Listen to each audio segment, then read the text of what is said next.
ada sahabat yang ikut sholat jamaah bareng Rasulullah. Ini sahabat orang desa yang namanya orang desa ya, kayak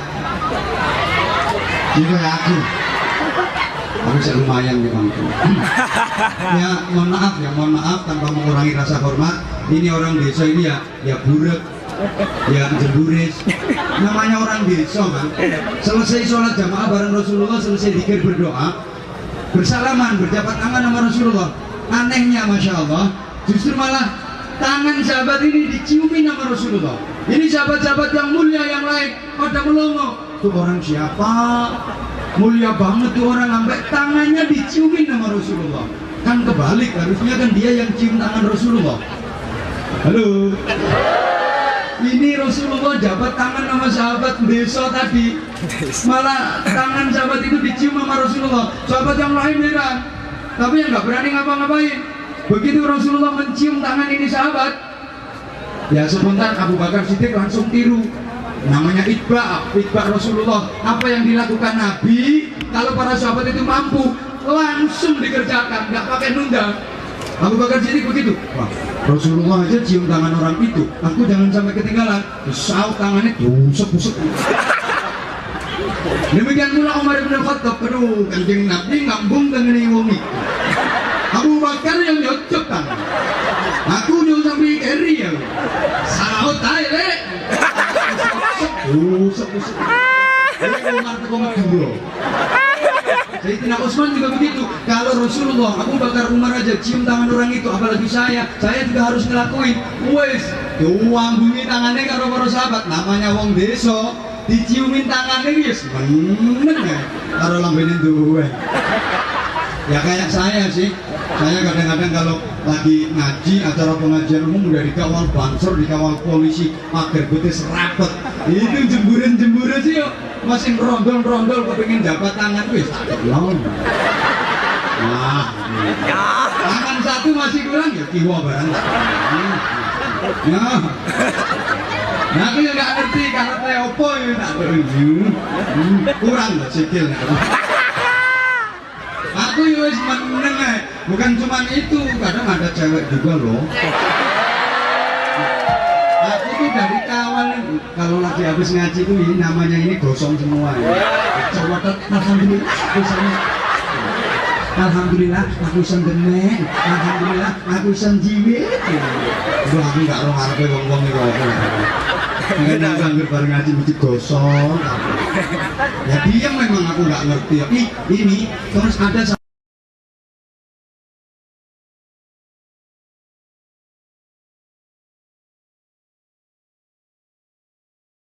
Taiwan, namanya nggak sesuai dengan profesinya. Ya pekerjaannya di kantor dagang ekonomi, tapi namanya di pertanian dan perkebunan. Kan tania, tani itu ya tani, ros itu kembang. Harusnya di kantor pertanian dan perkebunan saja. Ya biar nggak terlalu gemuk.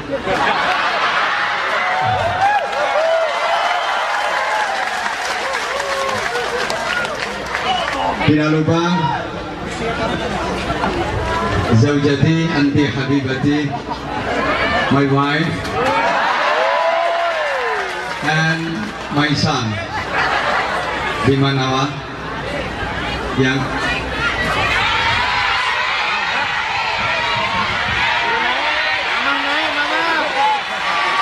kalau ingin tahu, pokoknya di majelis ini yang paling cantik yaitu istri saya. Yang sebelahnya Bu Tania yang pakai kacamata. Berdiri sebentar ya. Itu mantan pacar saya. Nah enak lah ngerasani kamu enak. Aku ngerti. Panor ngono bojone kok uwangi.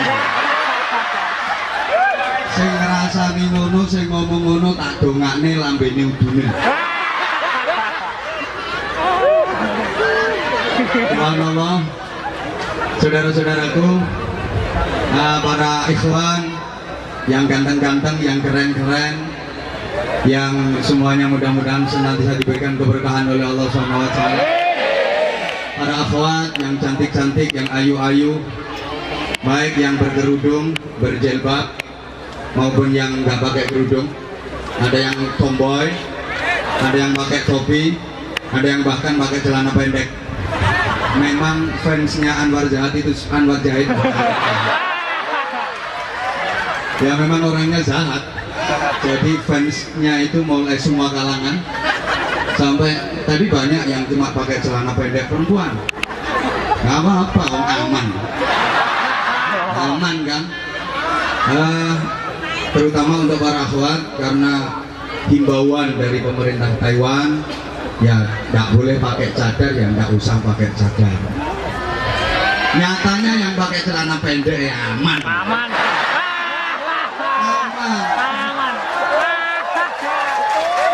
Soalnya gini, rupamu rambut jaji.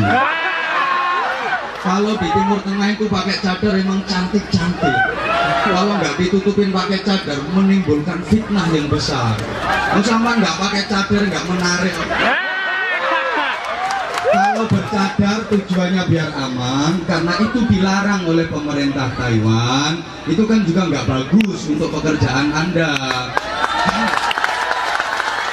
Juga bisa membahayakan teman-teman yang lain.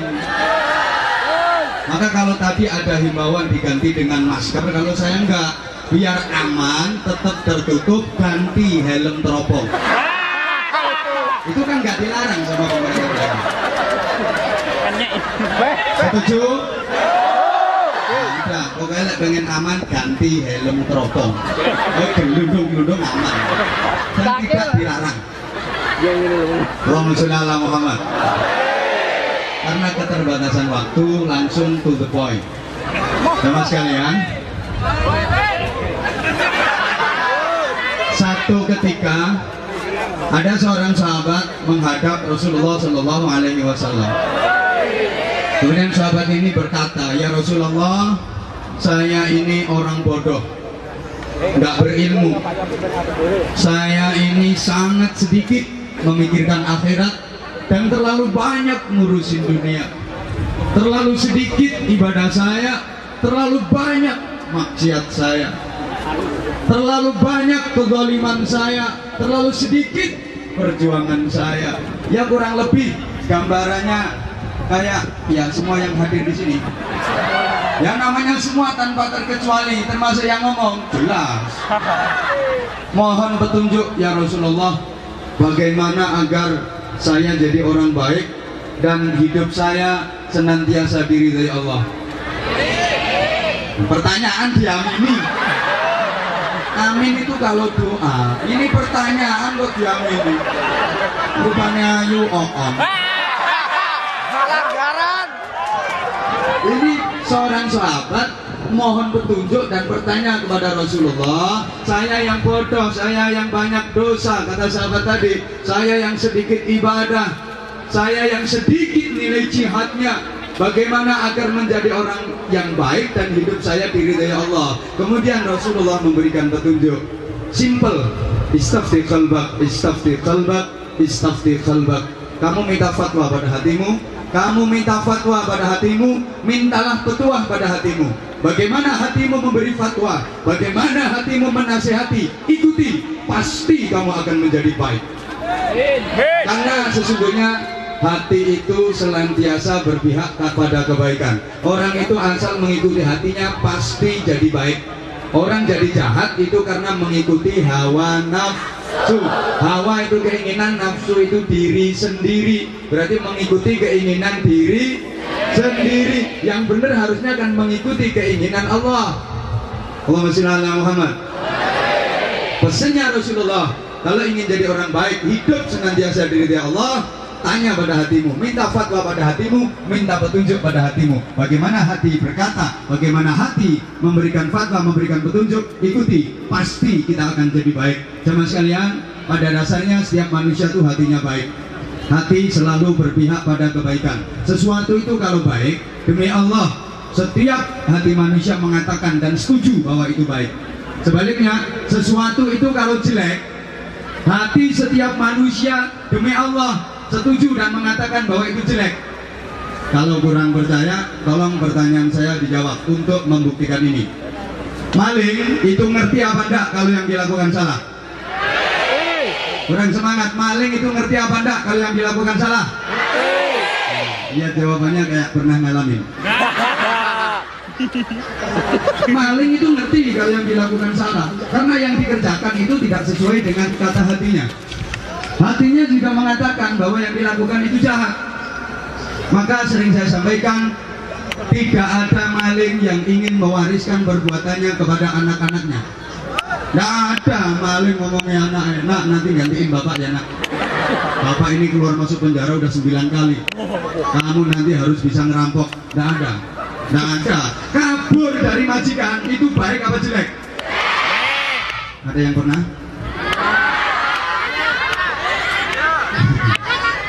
Saya ulang. Maka tadi dihimbau, orang yang kabur itu juga sadar kalau yang dilakukan itu salah dan berbahaya.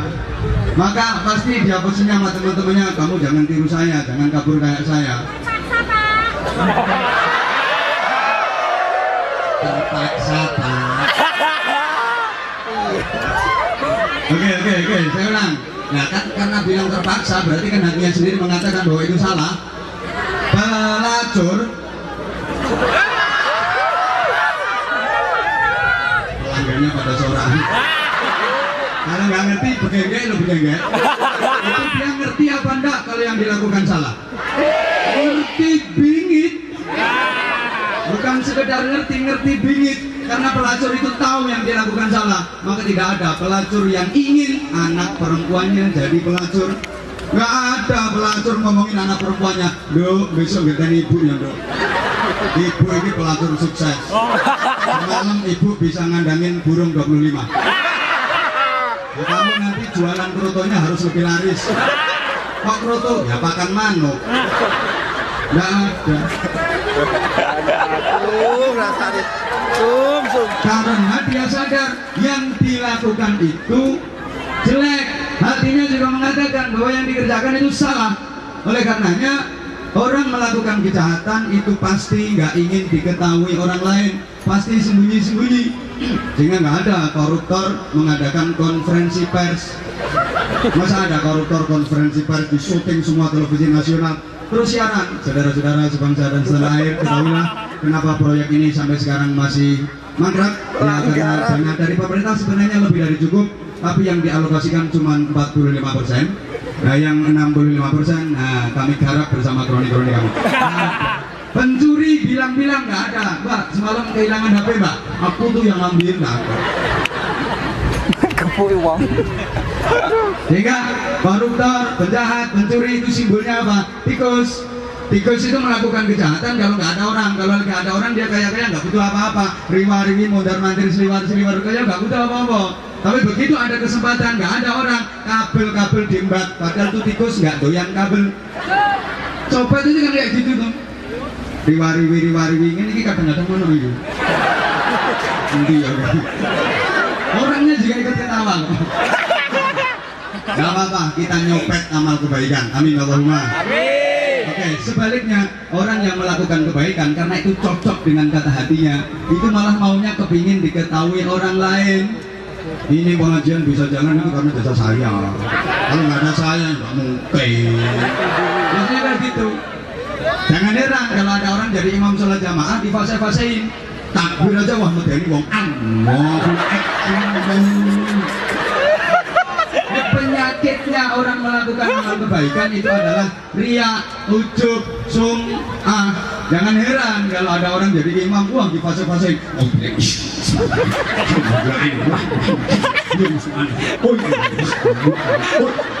Tahu dili-dili ke otak-otak itu.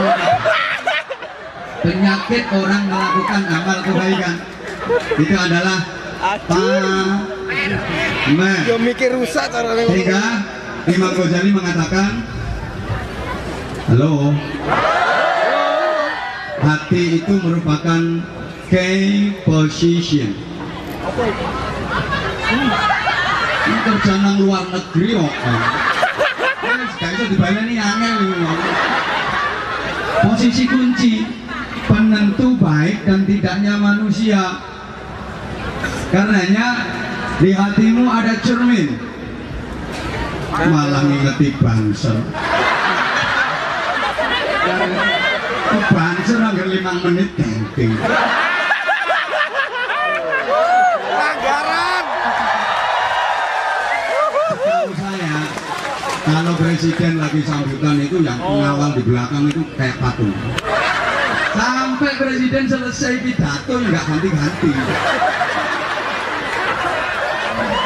Saya tantang kuat-kuatan sampai aku.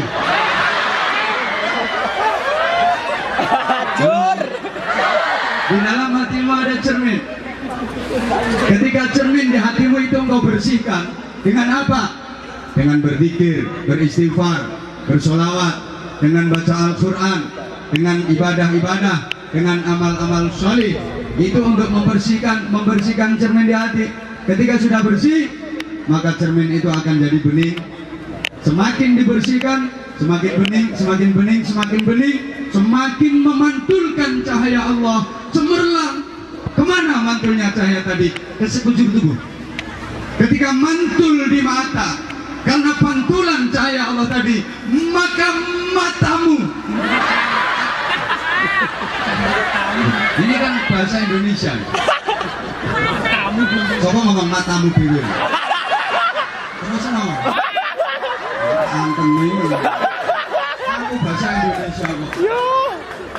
Matamu akan menjadi mata yang baik, mata yang senang melihat keindahan alam ciptaan Allah, diambil ilmu dan hikmahnya, mata yang senang untuk baca Al-Quran, baca buku, mutolaah kitab, mengkaji kitab, mata yang senang melek, dijak ngaji ini yang melek, karena pantulan cahaya tadi. Tapi kalau mata itu tidak kena pantulan cahaya Allah, akan menjadi gelap, sehingga matamu ya gelap. Jadi pakai baca Al-Quran yang belereng, tiga maca kitab yo sepet, tidak melek ngaji ini yo perih, lihat keindahan alam ciptaan Allah, ngeres, nggak boleh nginceng wong adus. Nah, ini kan lagi musim. Orang baca Al-Quran yang begitu gede, hurufnya besar-besar, Qurannya lebar, tulisannya gede-gede, tapi tidak cetak. Tidak cetak ya, tidak ketak ya. Nggak kelihatan. Padahal itu Quran lebar, tulisannya gede-gede, nggak jelas. Sedangkan HP yang begitu kecil, tulisannya renik, cili-cili. Itu yang WhatsApp, yang BBM, yang Facebook, yang Twitter, yang macam-macam itu kecil-kecil tulisannya, tapi jelas. Sampai udah kasih pengajian aja masih cover chatting, masih cover WhatsApp. Selfie. Kenapa ketika pakai baca Al-Quran kok nggak kelihatan, pakai baca tulisan di HP yang kecil-kecil kok kelihatan? Karena nggak ada pantulan cahaya Allah. Itu mata, bahasa Inggrisnya dinamakan the picture.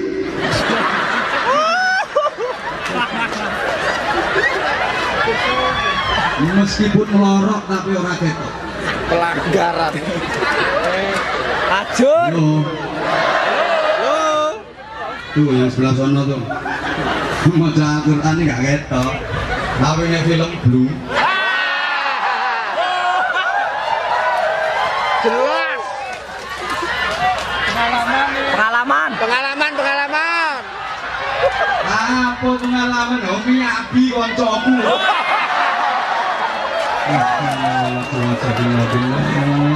Ini mata-mata yang error itu mata yang kayak gitu.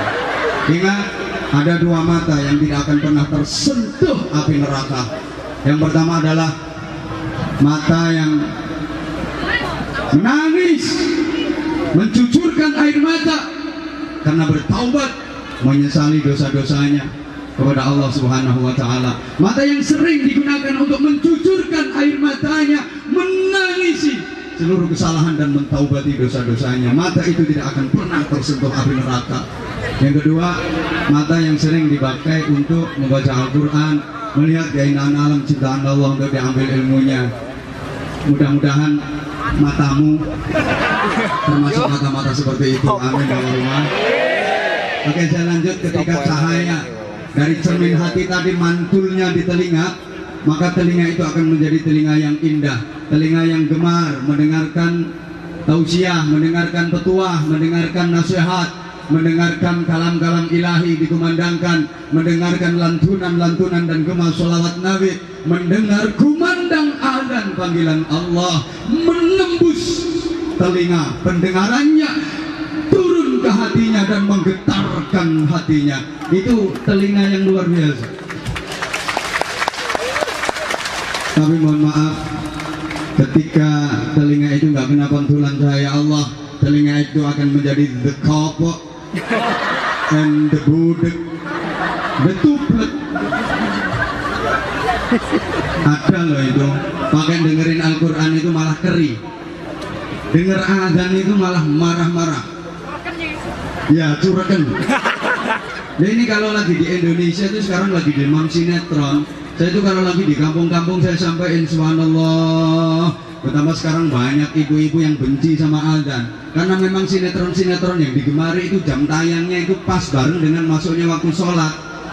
Ya itu kalau lagi azan asar itu banyak yang benci karena itu waktunya utaran. Ada sinetron judulnya kayak gitu. Subhanallah. Halo. Halo. Bisa dilanjut? Oke. Ketika cahaya itu mantul di tangan, tangan ini akan menjadi tangan yang baik, tangan yang gemar menolong, gemar berinfak, gemar bersedekah, tangan yang gemar membantu, pokoknya manfaat. Tapi kalau nggak kena pantulan cahaya Allah, tangan itu ya suka the rites. Kita bokong gede aku tuh teblek-teblek aja. Oh iya sebenarnya itu kok pengalaman. Bokongmu apa tahu tak teblek? Enak modelnya. Ketika mantul di kaki, subhanallah, ini udah pada pulang apa dipanggil majikan? Mau dipanggil majikan, berarti ini kesiangan nih ngaji nih. Oh, Pak. Hah? Kesorean.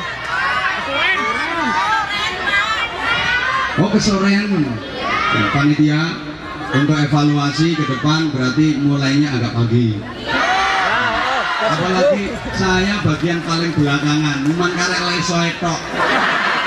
Ya orang ketika di awal itu kan masih kondisinya fresh, masih fit. Nah aku iki tok lemes apa? Mana sing medhae luntur. Karek jemburin didokno aku. Mau sing ayu-ayu didokno ngono-ngono iku. Matur suwun. Panitia lain kali biar agak longgar waktunya. Nah, Jamnya mati. Iya.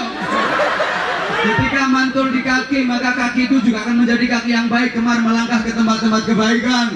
Ketika sekujur tubuh ini kena pantulan cahaya Allah, maka tubuh ini akan menjadi tubuh yang baik.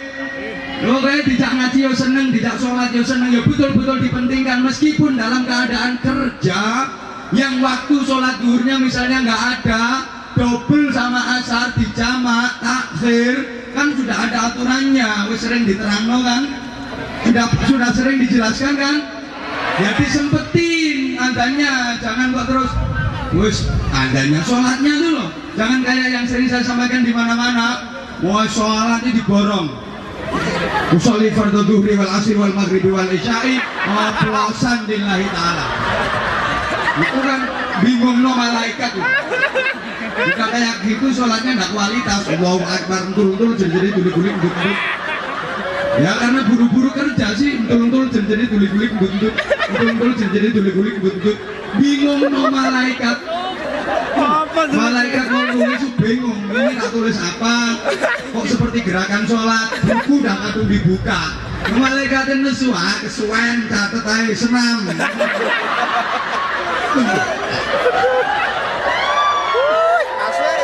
Ringkesnya, hati manusia menentukan baik dan buruknya manusia. saya kalau ngaji, tolong biar mudah dipahami. Jamaah sekalian, manusia itu ibarat botol. Apa botol apa? Ya pokoknya botol, nggak usah tanya. Botol itu bahasa Inggrisnya the gendul. Terserah aku sing ceramah aku. The gendul. Apa kowe? Botol itu sama. Ora direken. Degendul. Ini ki ono sing chattingan. Aku lagi dengerin tausiahnya Pak Anwar Zahid. Mau chattingan tapi ngomongnya lagi dengerin aku. Ngono. Ya sing lanang-lanang ki ono sing chattingan karo cewek Hongkong iki ketara. Ngerti ae. Makanya gajinya nggak sampai rumah dikirim ke Hongkong sana. Woi. Woi. Woi. Benerin aku dong. Susah dong ngedatangin aku. Oke, dengerin. Botol itu bisa sama, botolnya sama, tapi nilainya berbeda apabila isinya nggak sama. Botol itu apabila isinya air mineral, itu harganya bisa pakai Indonesia saja ya, kita orang Indonesia. Bisa Rp5.000. Kalau isinya air oksigen, harganya bisa Rp10.000. Kalau botol ini isinya comberan, ngomong comberan apa ya, comberan ya raimu kuwi kok comberan. Peceran ini loh bro, peceran. Ini yang enggak payu, enggak laku. Kalau botol ini diisi susu, mau susu kudu hadap sana. Takut ada yang tersinggung. Itu harganya bisa Rp20.000. Nah kalau botol itu diisi madu yang bagus, ya harganya bisa ratusan ribu, bisa Rp700.000 sampai Rp1.000.000. Apalagi botol itu diisi minyak wangi bibit yang asli itu, wah itu bisa jutaan harganya. Botolnya sama, tapi harganya bisa berbeda karena isinya yang beda. Manusia juga begitu, sama, bahannya sama. Ente bro, sama Ustadz Darwin Hasibuan, bahannya sama. Proses pembuatannya juga sama. Wah. Melalui Departemen Perpetingkringan dan Pergelentingan. Sama. Apa kuwi? Orang usah dicekakno. Kulitnya bisa sama, dagingnya sama, tulangnya sama, darahnya sama, keringetnya sama. Manusia itu sama-sama kecut. Air seninya, air kencingnya sama-sama besi, tapi nilainya bisa berbeda. Mohon maaf, saya Anwar Zahid dengan beliau Pak Insinyur Haji Joko Widodo, presiden kita yang sekarang, Presiden Republik Indonesia, sama manusianya, makan sama nasinya, minum sama airnya, tapi beda. Kalau Pak Presiden kemana-mana yang ngawal pas pampres, kalau saya yang ngawal banser kurung-kurung.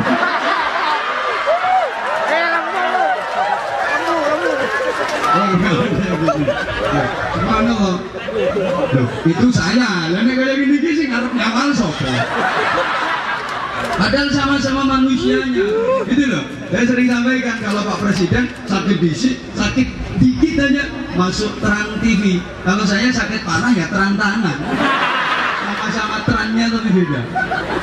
Botol digendul itu kalau isinya minyak wangi. Isinya minyak wangi. Sewaktu-waktu bocor dia bau harum karena isinya minyak wangi. Orang juga gitu. Kalau hatinya merek minyak wangi, bocor lewat ucapan wangi, nyenengin orang. Bocor lewat perbuatan, jadi perilaku juga harum, bermanfaat, nyenengin orang, ngangenin modelnya. Kayak aku. Enggak. Tapi mohon maaf. Apa? Ngemis.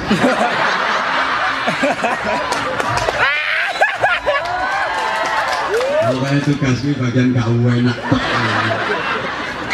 Ngemis. Pak Kiai, mohon jam 15:10. Mic-nya dimplok. Penggalangan dana. Karol. Dengelak. Aku sing membesok. Wani piro. Ya sebentar di materinya di pas semua di tekan diri. Nah, orang kalau dalamnya bagus, maka bocor lewat ucapan, nanti bocor jadi perbuatan, ya bagus. Tapi sekali lagi mohon maaf, botol kalau dalamnya bangkai, sewaktu-waktu bocor ya bau bangkai. Orang itu kalau batinnya merek bangkai, ya keluar lewat ucapan, jadi perilaku perbuatan ya kamu tolong ucapmu ya kayak gitu, sehingga embok aku ngomong situ ngomong sendiri, nggak ono ini aku ngomong. Di dalam hati itu ada niat, dan niat ini penentu semua amal. Amal itu jadi baik, amal itu jadi buruk, amal itu diterima, amal itu ditolak, itu tergantung niat. Nah, saya jadi ingat pernah saya nanya salah satu murid saya, halo, saya nanya gini, kamu ujian pernah nyontek apa enggak? Yang saya tanya murid saya, itu dia jawab, ya pernah bah. Akhirnya saya tanya, kenapa kamu ujian kok nyontek? Kan nyontek itu dosa, nggak bagus. Jawabannya sungguh di luar perkiraan saya. Dia langsung menjawab, loh bah, innamal a'malu binniyat. Kan semua amal itu tergantung niatnya. Akhirnya saya tanya, lah kamu nyontek itu niatnya apa? Ya biar nilainya bagus, nanti orang tua akan senang. Membanggakan orang tua kan bagian dari ibadah. Itu kan termasuk birrul walidain. Subhanallah, saya sampai gobek-gobek. Ini murid ini luar biasa. Jadi luar biasa. Dia jawabannya innamal a'malu binniyat. Semua amal kan tergantung niatnya, Pak. Nah, saya niat nyontek itu biar nilai saya bagus. Kalau niat saya bagus, orang tua saya senang, bangga dengan saya. Berarti membanggakan orang tua, membahagiakan orang tua itu bagian dari ibadah. Ini yang tepuk tangan ini berarti mental bajingan nih. Adur. Nggak bener kok ditepuk tangan nih. Subhanallah, akhirnya saya ngomongin kayak gini. Ya udah kalau begitu, karena niatmu sungguh mulia nak, besok-besok lagi kalau kamu nyontek, mulailah dengan bacaan basmalah. Bismillahirrahmanirrahim. Ya Allah, saya mau nyontek, ya Allah, mudah-mudahan nggak ketahuan sama pengawas. Itu berarti kan Allah dijadiin satpam, suruh ngawasin dia, suruh jaga dia biar nyonteknya aman. Ini orang yang syakhsiyah ghaira rasyidah, pribadi tanpa petunjuk kebenaran, pecah kepribadiannya.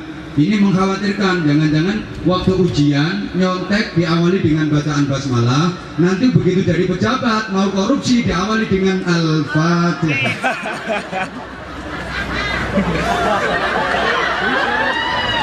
Orang senang, orang susah, itu tergantung bagaimana dia mengelola hatinya. Mohon maaf karena ini ada permintaan dari panitia penggalangan dana. Iklan.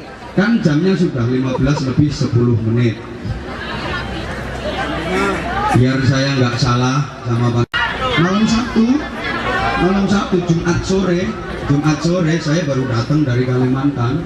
Mabuk udara. Jumat sore baru ada kepastian kalau visanya udah kelar. Oh, anak saya ini udah kosel-kosel sampai ngomong gini, bah, yang ngurusin visa itu siapa? Ya tak bilangin ya panitia, tak canggih blas.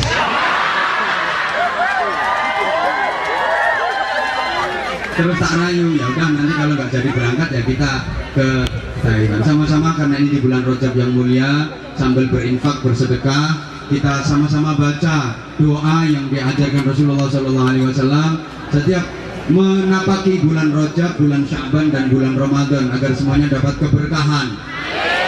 Doanya semuanya sudah hafal kan? Bismillahirrahmanirrahim sama. Allahumma barik lana. Yang mesti guyung. Barik bayanganmu lak fima rozakana.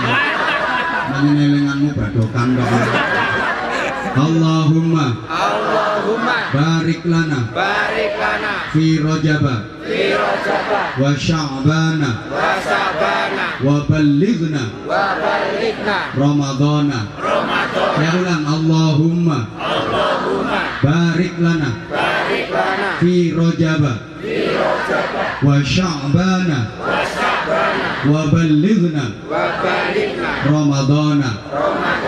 Sebelum sama-sama kita baca, kalau diartikan Allahumma ya Allah, barik, berikanlah keberkahan, selalu bertambahnya kebaikan lana kepada kami semua ya Allah, di Rojaba, di dalam bulan Rajab yang mulia ini, wa Sya'ban, dan pula di dalam bulan Sya'ban, wa balligh, dan sampaikanlah nah kami semuanya ya Allah Ramadana, ke bulan suci Ramadan.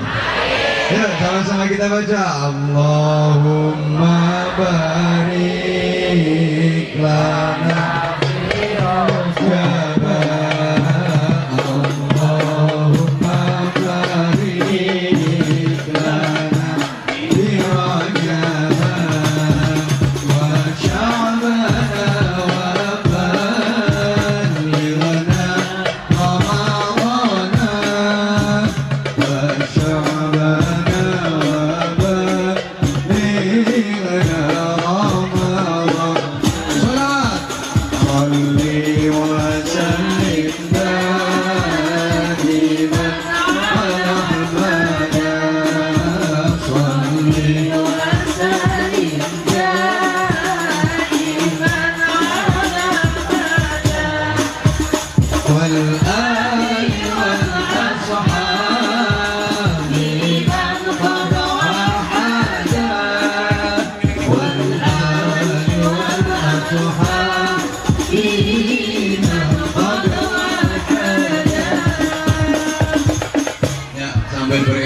Halo. Oi, kita berdoa sama-sama. Artinya doa tadi, ya Allah, jamaah nyuwun barokah ing bulan Rajab. Amin, amin, amin. Ya Allah, jamaah nyuwun ibadah ingkang sregep. Ya Allah, jamaah nyuwun iman Islam ingkang mantep. Ya Allah, jamaah nyuwun kenikmatan ingkang jangkep. Shalawat sholli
Artinya doa tadi, saya pakai syair. Artinya doa tadi, ya Allah mugi menengok paring barokah ing wulan Rejab. Amin. Angel loh kata-kata ini kan. Kalau tadi cep op semua. Ya Allah mugi paring barokah ing wulan Rejab. Ya Allah mugi paring tak munggah bentar. Woi, kenikmatan ingkang jagem, iman Islam ingkang mantep. Mangen nggih kata-kata ngono kuwi. Ya Allah mugi paring barokah ing wulan Sya'ban. Iki anggunane an kabeh. Ya Allah mugi paring nikmat seger kuwarasan. Ya Allah mugi paring rizki halal kecukupan.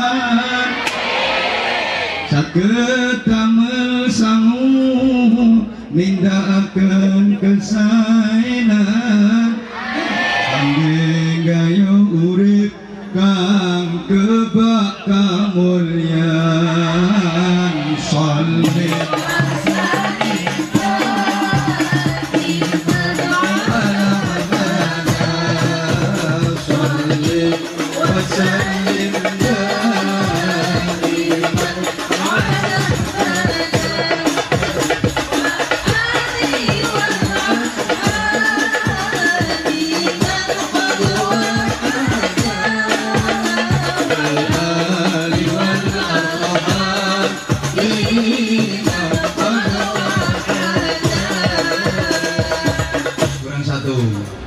Ya Allah, mugi kita menangi wulan poso Ramadan, wulan suci, wulan ingkang mulya. Ya Allah, mugi kita tansah pikantuk ridho urip bahagia mulya wonten donya wonten akhirate sareng mlebet swarga sholli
belek up kabeh lek an kabeh aja tupe gagah njur kakean meneng sing kono dhisik aja tupe gagah njur kakean gagah ora ibadah uripe mesti dengaran kok cerdas ya. Kita jemburis tapi cerdas. Gagah ora ibadah uripe mesti. Ayo selamat. Sholli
sana dia mojo tupe ayu banjur do ayu kayak sing nyaut persis mojo tupe ayu banjur do ayu elingo tuwa mu nek wis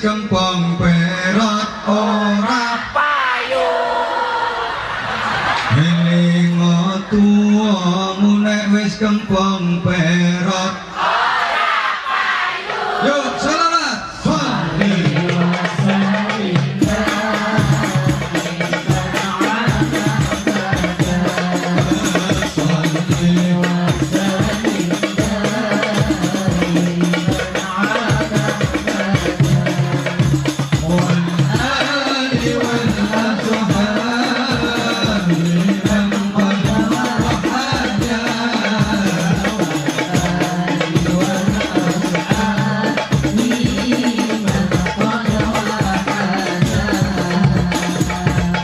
Allahumma sholli ala Muhammad.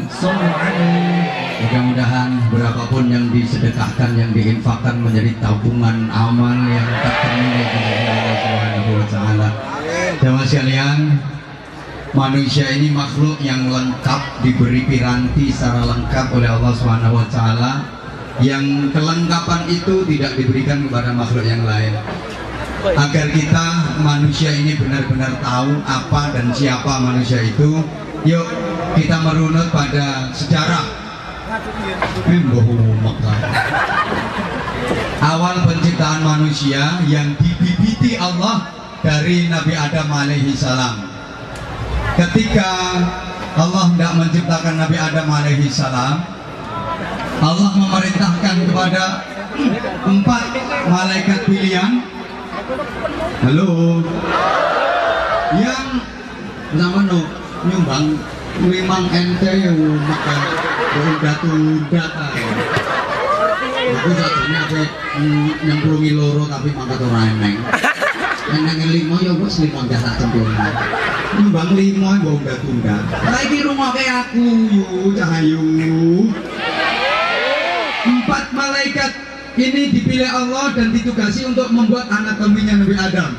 Yang 4 malaikat ini punya nama akhir sama, Il. Malaikat yang nama akhirnya pakai il itu adalah malaikat yang dalam tanda kutip super, ru'asaul malaika. Mereka adalah Jibril, Mikail, Israel, dan Israfil. Kalau tugas-tugasnya sih cuma pelajarannya anak-anak TK. Saya yakin kalau umat Islam semuanya udah tahu. Jibril tugasnya menyampaikan wahyu, Mikail tugasnya membagi rizkiku, Israel tugasnya mencabut nyawamu. Dan terserah aku sing ceramah aku. Saya ulang, Jibril tugasnya menyampaikan wahyu, Mikail tugasnya membagi rizkiku, Israel tugasnya mencabut. Israfil tugasnya meniup sangkakala, semacam trompet. Aku jadi ingat pernah ditanya sama anak muda, sering saya sampaikan, Bang, katanya Israfil itu tugasnya niup trompet. Aku yang jawab, yo. Dia nanya lagi, nah kalau trompetnya udah ditiup tuh katanya hari kiamat, yo. Masih dia nanya, lah sekarang trompetnya udah ditiup apa belum? Tak jawab, belum. Tapi wes dimut. Emang iya kok. Sebelum Allah menciptakan bumi, sebelum Allah menciptakan dunia, Allah udah menciptakan sur, sangkakala itu langsung diserahkan ke malaikat Israfil. Israfil, muten. Udah dimut, tunggu instruksi. Begitu ada instruksi, tiup. Hancur tai jeng ini. Entek taipe. Jawa aman. Mulia.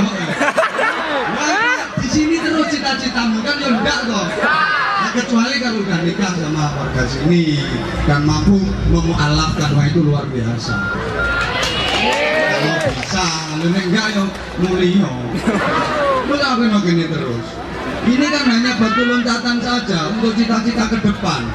Masa sama ngarep ngoyok begini.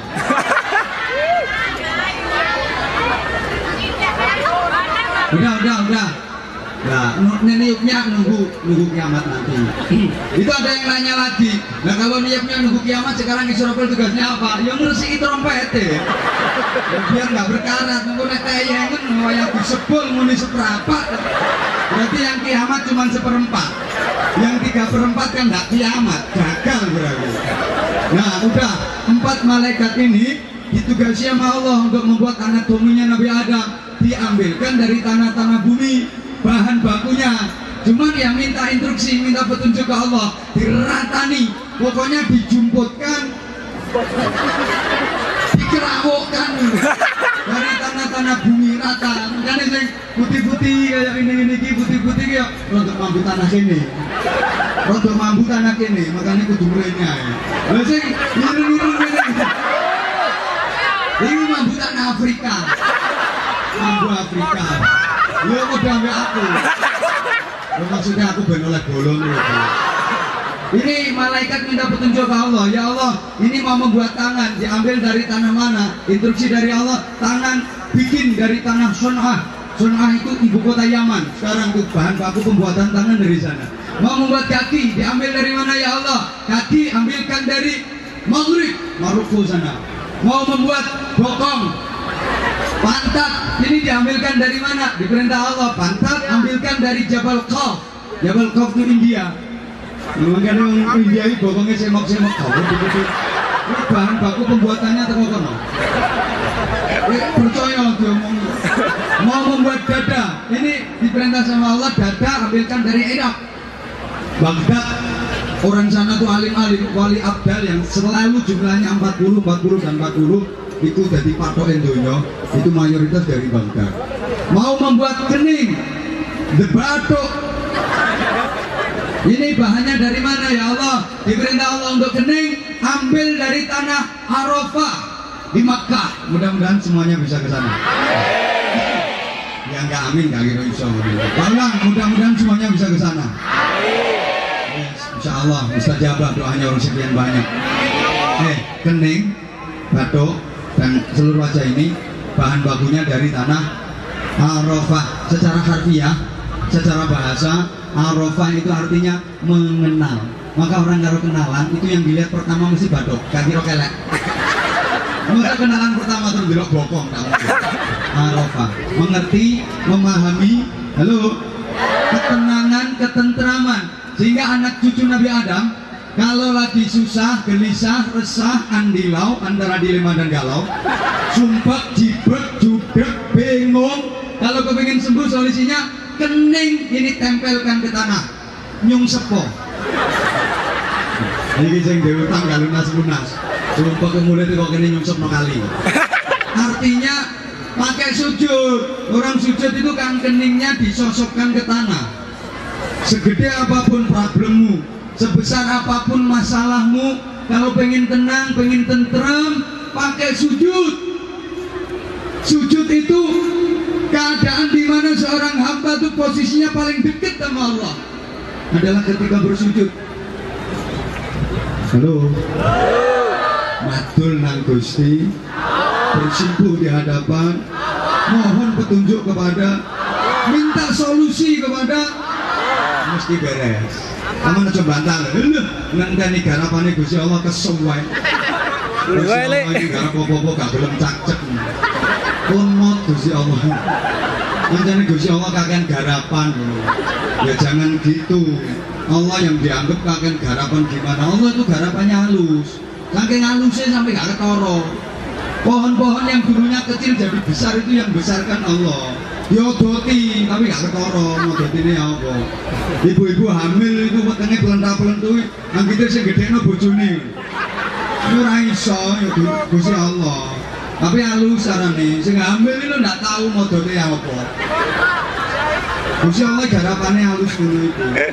Ya sampai bisa saya datang ke sini beresi sing beresi sapa? Allah yang bikin, semuanya itu takdir Allah. Allah ridho kepada acara hari ini. Apapun yang menjadi arah, apapun rintangannya, meskipun waktunya semepet, tapi nyatanya oleh Allah ditakdirkan Anwar Zahid bisa ketemu sama yang cantik-cantik, yang ganteng-ganteng gitu. Terus tetap berjihad saudaraku. Oke, kemudian halo, ringkas karena waktunya tinggal.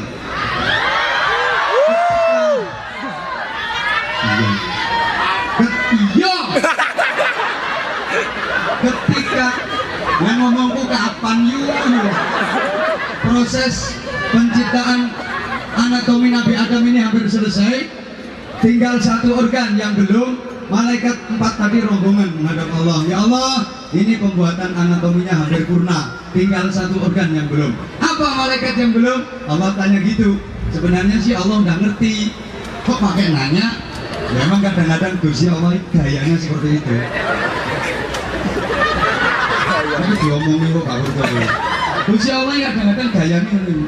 Udah ngerti pakai nanya. Ini untuk pelajaran. Sampeyan yang ngono kok. Bukan saya harap nang pasar, pakaiannya udah kayak gitu kan jelas kalau mau belanja pakai tas putih. Nang pasar mbak, saya ditanya ya, iya, terus majikan belanja. Padahal yang sudah ngerti nih, masa ditangani ke pasar mbak, nggak tahu nanya. Ini bukan hanya orang biasa kok, orang-orang pandai yo tiru, mau upacara yang pinter-pinter. Inspektur sama komandan upacara udah sama-sama tahu, sama-sama ngerti kalau pasukannya udah siap. Itu inspektur yang dilapori karo komandan. Komandan itu, wah, upacara siap dimulai. Inspekturnya yang janai, laksanakan. Padahal udah sama-sama ngerti. Masa ada inspektur dilapori komandan, wah, upacara siap dilaksanakan. Kesuruh. Ya, laksanakan. Ini wong kowe pinter-pinternya tuh. Sama, Allah udah tahu. Tapi nanya, apanya yang belum? Para malaikat menjawab, hatinya yang belum. Ya Allah, ini kita bikin dari tanah mana? Kemudian Allah kasih instruksi malaikat, khusus hati jangan dibikin dari tanah dunia. Khusus hatinya Nabi Adam, aku ciptakan spesial dari tanah surga. Jadi organ hati ini tercipta dari tanah surga. Hati membentuk karakter, hati membentuk mental, sehingga anak cucunya Nabi Adam yang bernama manusia, termasuk yang hadir di sini semua, maunya tuh mentalnya mental surga. Karena hati manusia ini terbuat dari tanah surga, sehingga manusia itu maunya mentalnya mental surga. Mental surga itu gimana? Ya mau enak, nggak mau susah. Di surga itu apa yang diinginkan? Kecapean, saknyet, keturutan, ingin apa langsung, ingin apa langsung. Itu di surga. Di surga itu tidak ada susah, yang ada seneng. Di surga itu tidak ada payah, tidak ada repot. Yang ada enak, yang ada nikmat. Maka manusia itu mentalnya kayak gitu, mental surga. Maunya sih nggak usah pakai kerja, tapi berduit banyak jadi orang kaya. Potong kamu lah. Ya mental surga itu emang kayak gitu. Tidur dan tidur. Begitu bangun mengisor bantal tumpuan duit. Nggak usah berkarya, nggak usah berprestasi, tapi dapat penghargaan. Itu mental surga. Emang di surga itu yang ada kan enak. Ini gue paham bukan tahu ini. Di surga itu nggak ada rakyat, nggak ada anak buah, nggak ada bawahan, semua pimpinan, semua ahli surga itu pimpinan. Rakyatnya siapa? Ya para malaikat, para bidadari itu jadi rakyat. Maka manusia itu mentalnya mental pemimpin. Saya yakin nggak ada orang yang jadi pembantu kok selamanya mau jadi pembantu. Karpe yang kepengen jadi majikan itu malah iso.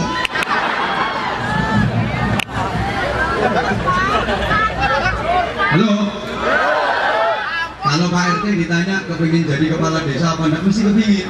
Pak kepala desa ditanya kepingin jadi camat, kepingin. Itu mental pemimpin. Pak camat tanya pengen jadi bupati, mesti kepingin. Pak bupati ditanya pasti pengen jadi wali kota, kepingin. Jadi gubernur, kepingin. Halo. Pak gubernur ditanya pengen jadi presiden nggak, kepingin. Pak presiden nggak tahu aku. Soalnya di atas presiden itu cuma peci, fotonya pakai peci, sama Garuda Pancasila. Ingin kaya, boleh apa enggak? Halo. Ingin jadi orang kaya, boleh apa enggak? Oh, kalau saya harus. Orang Islam itu harus kaya. Orang Islam itu jangan sampai miskin. Dilanjut dah ini. Orang kaya. Orang Islam itu dilarang miskin.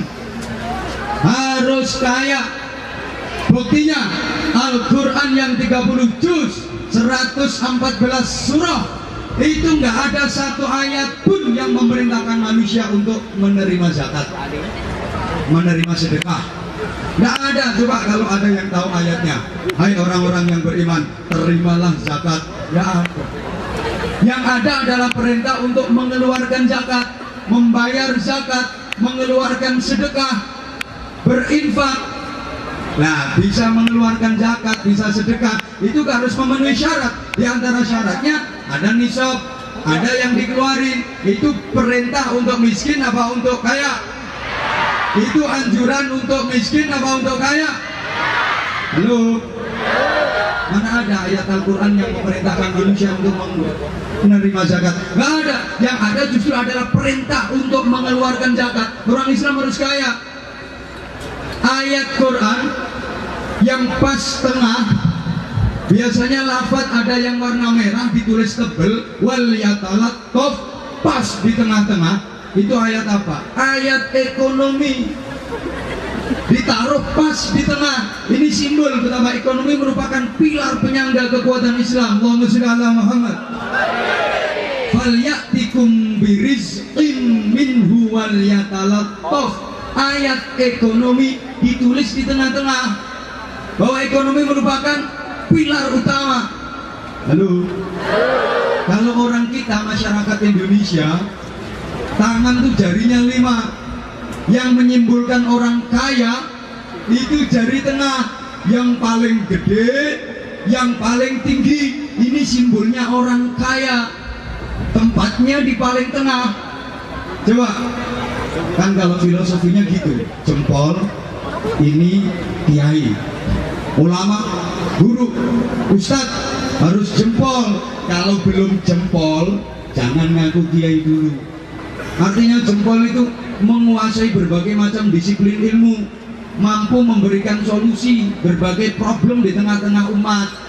Mbok dikatekno aku ngomong. Kadang orang mau punya santri baru 4 ekor rambut kayu. Jubahe kelengseran lemah. Sorban 500 meter.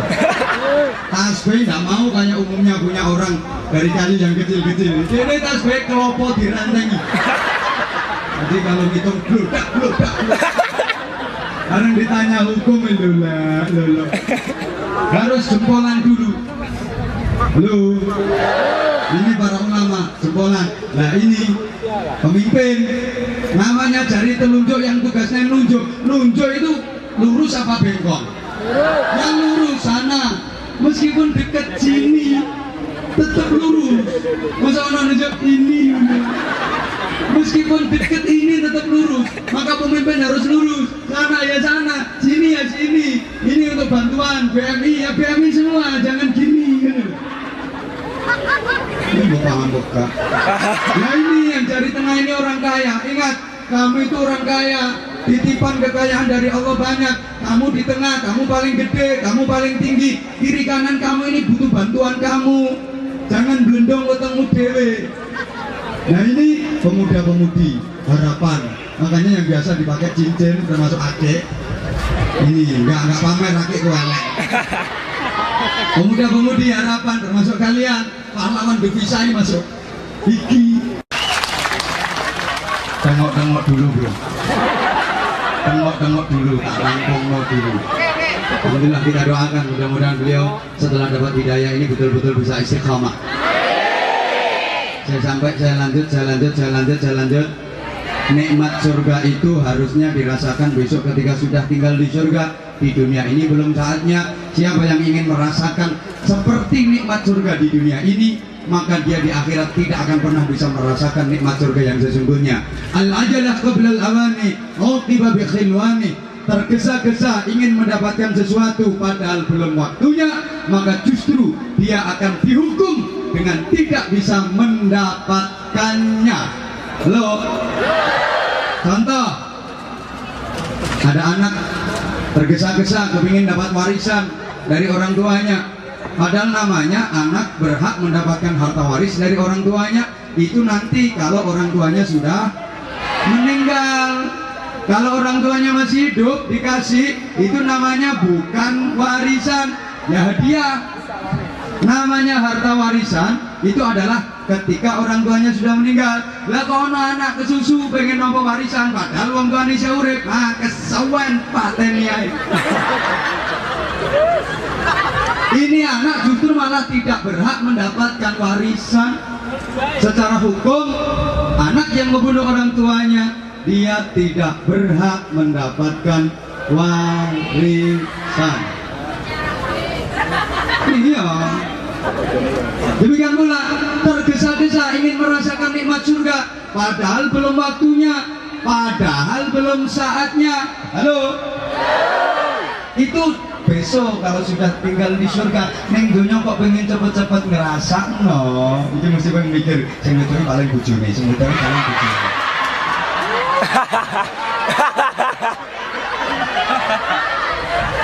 Orang usah usil kok dadi wong. Aku ora mikir ngono.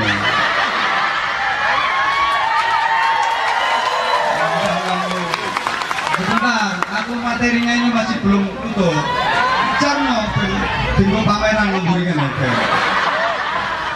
Ya, sekali-kali nyawang aku belanak ya ganti nyawang sendiri. Allahumma sholli ala Muhammad. Oke, selanjutnya bekerja dari kalian itu adalah merupakan bagian dari jihad, bagian dari ibadah. Rumah toh? Aku diundang sini kan disuruh ngomong. Maka tolong didengerin. Ada kisah, ada sahabat yang ikut sholat jamaah bareng Rasulullah. Ini sahabat orang desa yang namanya orang desa. Ya kayak ini kayak aku bisa lumayan nih bangku. Ya mohon maaf tanpa mengurangi rasa hormat. Ini orang desa ini ya buruk, ya jemburis. Namanya orang desa kan. Selesai sholat jamaah bareng Rasulullah, selesai zikir berdoa, bersalaman, berjabat tangan sama Rasulullah. Anehnya masya Allah, justru malah tangan sahabat ini diciumin sama Rasulullah. Ini sahabat-sahabat yang mulia yang lain pada melongo. Itu orang siapa? Mulia banget tuh orang, sampai tangannya diciumin sama Rasulullah. Kan kebalik, harusnya kan dia yang cium tangan Rasulullah. Halo. Ini Rasulullah jabat tangan sama sahabat desa tadi, malah tangan sahabat itu dicium sama Rasulullah. Sahabat yang lain heran, tapi yang nggak berani ngapa-ngapain. Begitu Rasulullah mencium tangan ini sahabat, ya spontan Abu Bakar Siddiq langsung tiru. Namanya itba Rasulullah. Apa yang dilakukan Nabi, kalau para sahabat itu mampu, langsung dikerjakan, nggak pakai nunda. Abu Bakar Siddiq begitu. Wah, Rasulullah aja cium tangan orang itu, aku jangan sampai ketinggalan. Saut tangannya busuk-busuk. Demikian pula Umar bin Khattab. Aduh, kanjeng Nabi ngambung dengan wong itu. Abu Bakar yang nyocok tangan.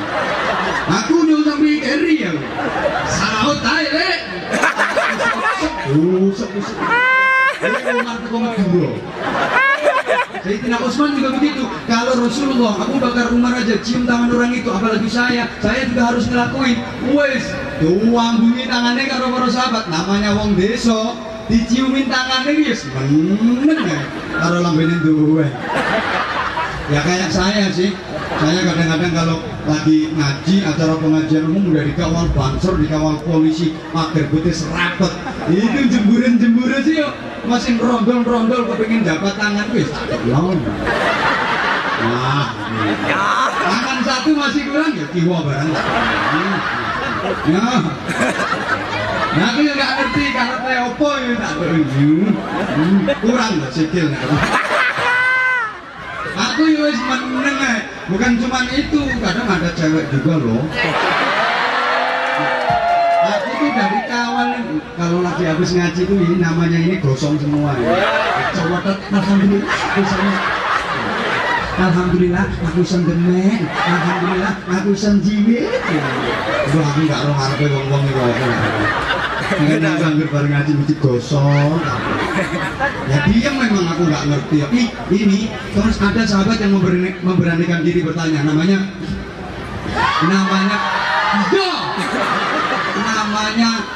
Mu'ad bin Jabal bertanya, ya Rasulullah, ada apa Mu'ad? Mohon maaf, saya mau tanya, itu tadi siapa yang tangannya Rasulullah cium tadi? Yang mana? Itu tadi, orang yang rainya butek tadi. Kok? Apa dia itu kehebatannya kok sampai tangannya dicium sama Rasulullah? Oh, itu orang tadi tuh. Gini loh, kenapa orang tadi tangannya aku cium? Ketika aku jabat tangan sama dia, lah kok tangannya kapalan. Kapalan gimana? Ya kapalan, tangannya ya kapalan. Begitu tak pegang, cek, geribal. Sampai tangan saya itu garit gitu. Nah, terus kenapa kalau tangannya kapalan kok diciumin? Rasulullah bersabda, apa kamu nggak ngerti? Allah itu sangat mencintai orang yang kerja keras untuk mencukupi dan menafkahi keluarga. Sangat dicintai oleh Allah. Sampai tangannya kapalan tuh orang kan karena saking kerasnya dia kerja demi untuk menafkahi keluarga, tapi dia tidak meninggalkan kewajibannya kepada Allah. Kerja serabutan oke, tapi sholat tetap dikerjakan.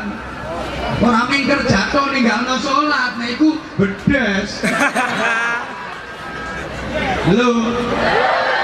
Bahkan Allah menciptakan satu dosa yang dosa itu tidak bisa hapus dengan ibadah mahdoh apapun bentuknya. Sekalipun dia sholat bukan cuma maktubahnya, rawatib, qobliyah, ba'diyah dikerjakan, paginya sholat duha, malamnya tahajud, witir, nggak bisa menghapus dosa itu. Poso bendino, haji tiap tahun, umroh tiap bulan, nggak akan bisa menghapus dosa itu. Dzikir, istighfar macam-macam pun nggak akan bisa menghapus dosa itu. Dosa itu hanya bisa terhapus apabila orangnya bekerja dengan keras untuk menafkahi keluarga. Inna minadz dzunuban la yukaffiruha illa sa'yu fil al. Ada dari dosa-dosa itu ada beberapa dosa yang tidak bisa dihapus dengan ibadah apapun.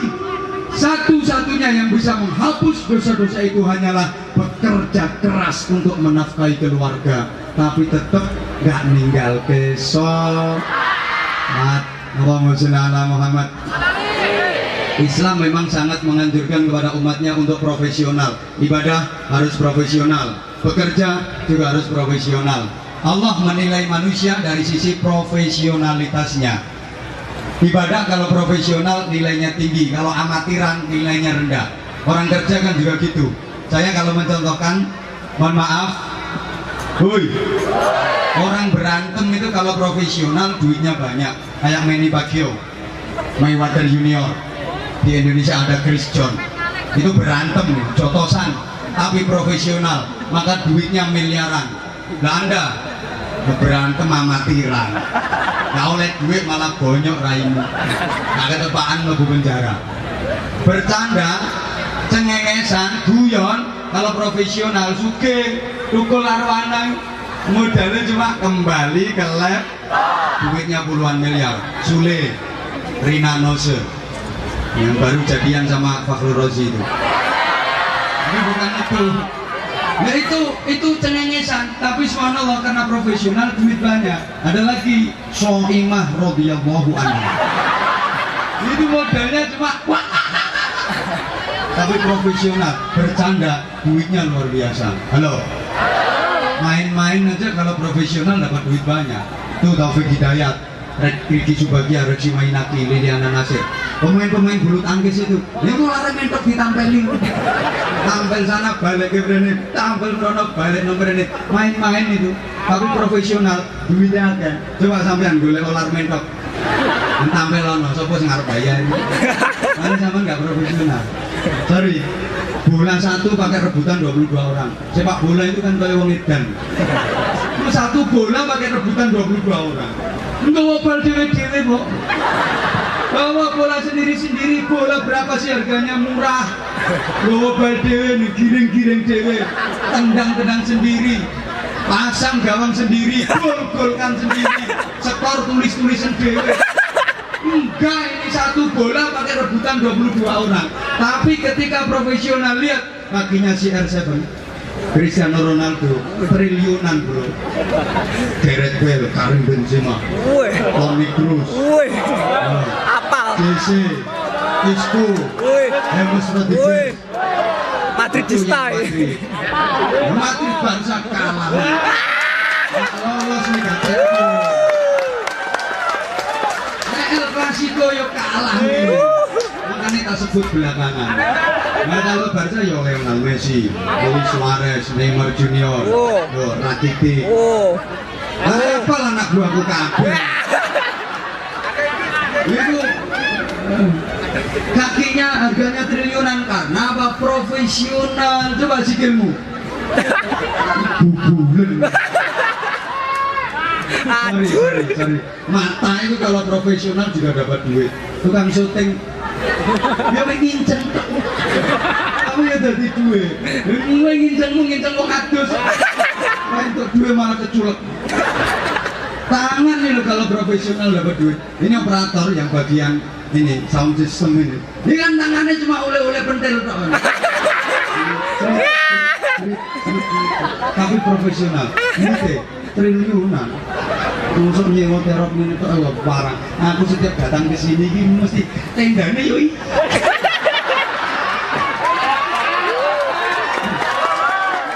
Ini taip 2 kali tendanya yoi. Bisa gini taip tendanya yoi.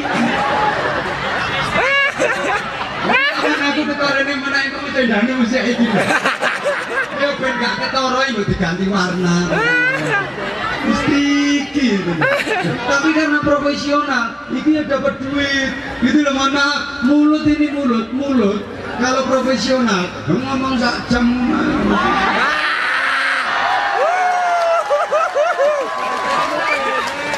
Ayo coba cangkemmu enggak ada ini gak dipongor uang karena gak profesional. Mulut kalau profesional baca Al-Qur'annya kalau bisa jadi korin internasional. Karena profesional.